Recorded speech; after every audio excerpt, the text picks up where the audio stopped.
And now we're going to turn to our in-studio guest, Richard Reiter, chairman of San Diego Tax Fighters, and I've asked him to give us the truth about the minimum wage. Richard, I read something and I couldn't even believe it. I'm a fairly new resident to California. You said that minimum wage workers actually make a full minimum wage in restaurants, and that the tips are then just added on to the top of that, unlike any other state. I did not know this. I don't know how I feel about tips anymore as a former server who's very passionate about treating them well. Last weekend, I went to a restaurant with 8 of us in the party, and you know how that works. They automatically tack on the 18%, whether or not... in addition to their minimum wage. In addition to the minimum wage. It's interesting because these people are classified as permanent minimum wage earners. They can't get ahead in life. Are you kidding? These are people that make $15, $20, $30. I have 2 friends making $80,000 a year as waiters. Now, that's, they're in the top jobs, but nevertheless, what happens is very interesting. More and more in California, you'll find the person waiting on you as a college graduate, because coupled with our less than mediocre economy, and this kind of minimum wage plus pay, and of course some of it doesn't get reported. I don't know how that happens, but the net result is that you got people who are overqualified waiting tables, valets for cars, dealing blackjack. We have 8 casinos here in San Diego County, and they're working for minimum wage plus tips. What that also does is it takes people who are not very skilled and basically crowds them out, because hey, I can get a college graduate to wait the table where I don't need to hire some high school graduate who may not be quite as skilled. So we're actually crowding out the people who need that leg up to get started. This sort of unskilled and semi-skilled work is their way into the jobs market, and this is yet another impediment to that.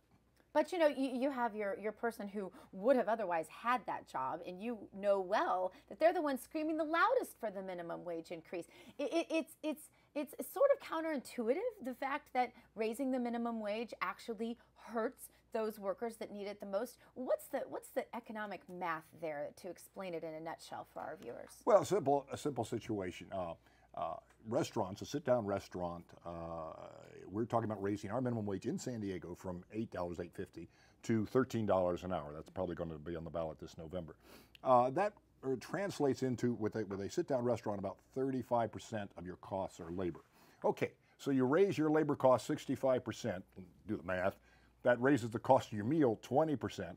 How often can you go out to eat when you suddenly have to pay an additional 20%? And in addition to paying the 20%, you now have to tip, supposed to tip, on this higher level. So what happens is people eat out less often, and restaurants close or operate shorter hours, or find ways to automate, as you mentioned earlier. Or get computers to replace the jobs. There's all kinds of alternatives, all of which are bad for workers, and it's the unintended consequences that nobody seems to agree with. The reports that have been done that say, hey, it doesn't make any difference, they're talking about like a 10% increase over the market rate, which is not going to have that big effect. Now we're talking about, in certain areas, Seattle's talking about $15 an hour.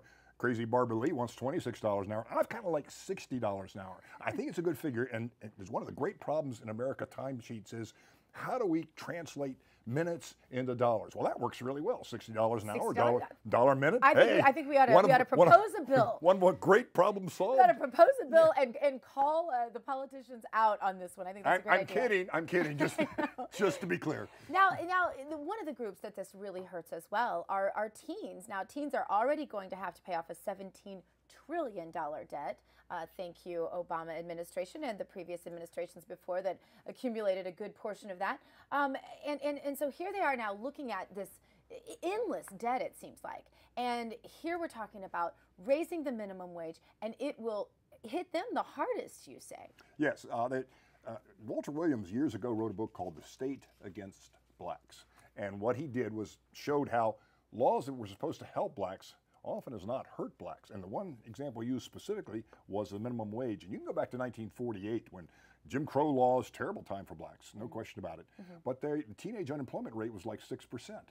Well, now it's approaching over 50%.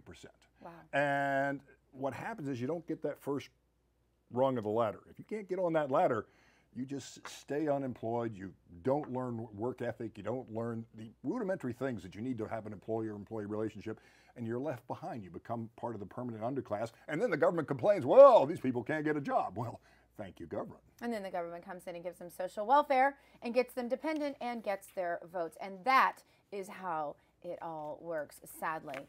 But I do appreciate this, that you brought this to my attention. I can't believe that I've lived here almost 2 years and I did not know. Very few people are aware. The ones who live here don't know that it's different than other states. In fact, most other states have a lower, or if they have a minimum wage, it's a lower minimum wage offsetting the tips. But in this state, it's both. Where can people find your work, Richard? Let's see. Probably the best one is writerrants.blogspot.com. That's my internet blog, and I think that's fun to go. Writer, R-I-D-E-R, writerrants.blogspot.com. And maybe we just print that off and leave it as a tip the next time. I'm kidding. I wouldn't do that. Thank you so much for being with us today, Richard.